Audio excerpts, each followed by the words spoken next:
nama satu keluarga. Satu kambing atas nama satu keluarga. Boleh Pak Ustaz? Boleh. Kalau memang setak mampu-mampunya kita. Tapi kalau mampu janganlah terlalu nampaklah pelitnya. Masa satu kambing atas nama satu kampung saya Pak Ustaz misalkan.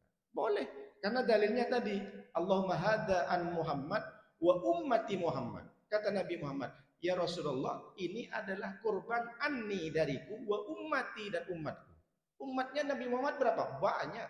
Jadi Nabi itu ambil satu ekor, disembelih, ini kurban dariku dan dari umatku. Ini dalil bahwa kita boleh berkurban atas nama satu keluarga. Tapi kalau ada duit, ada banyak rezeki, silahkan satu orang satu. Yang paling penting nanti jangan ngamuk. Biasanya banyak orang sakit hati karena namanya tak disebut ketika sembelih, tak di print. Ada juga disebut di print, cuma namanya kurang lengkap dengan titelnya. Pulang ke rumah marah-marah. Tak becus memang pengurus itu. Kenapa? Saya berkorban, nama saya salah, gelarnya. Harusnya kan Profesor Dr. Nuruddin LCMA Setia Negara Republik Negara Bhinneka Tunggal Ika. Itu tak ada katanya. Oh, marah-marah Pak. Kalau nama ini tak disebut tidak masalah. Allah itu lebih tahu. Jadi kalau ditanya, apakah ketika berkorban Pak Ustadz namanya disebut? Dalilnya yang tadi. Nabi ketika menyembelih disebut nama Nabi. Itu dalil. Ada yang mengatakan tak perlu disebut. Kenapa? Karena dalilnya innamal a'malu binniyat. Sesungguhnya amal itu tergantung niat. Kalau ibu sudah niat berkurban, Allah itu lebih tahu.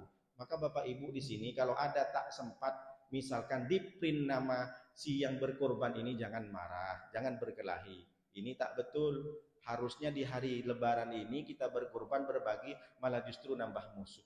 Jadi kalau siapapun yang berkorban tak sempat disebut namanya atau namanya salah, tak usah khawatir, tak usah takut, tak usah marah, karena Allah itu lebih tahu. Kenapa? Karena kata Nabi SAW, wa'annad damah, dan sesungguhnya darah itu, darah yang mengalir itu, la yaku'u minallahi bimakanin qabla ayyaku'u minal ardi. Darah yang disembelih Pak, itu akan menetes ke tanah, itu cepat netesannya. Tapi ada yang lebih cepat kata Nabi SAW, apa itu? Ampunan Allah. Ketika Bapak Ibu berkurban, darahnya sebelum jatuh ke tanah, Allah sudah ampuni dosa-dosanya orang sahibul kurban. Nah, ini bukan saya yang bilang, bukan kiai, bukan doktor, bukan LCMA, tapi yang menyampaikan adalah Nabi Muhammad SAW. Siapapun yang berkurban kata Rasulullah, darah dari hewan kurban itu sebelum menyentuh ke tanah, ampunan Allah sudah sampai kepada orang ini. Makanya kita nih Pak, kalau mau berkurban dari tanggal 1 kemarin, dari tanggal hari Sabtu kemarin sampai hari 10, jangan potong kuku, jangan potong rambut. Yang mau berkorban, jangan. Kalau tak tahu kemarin, mulai dari sekarang. Jangan potong-potong kuku, jangan potong-potong rambut.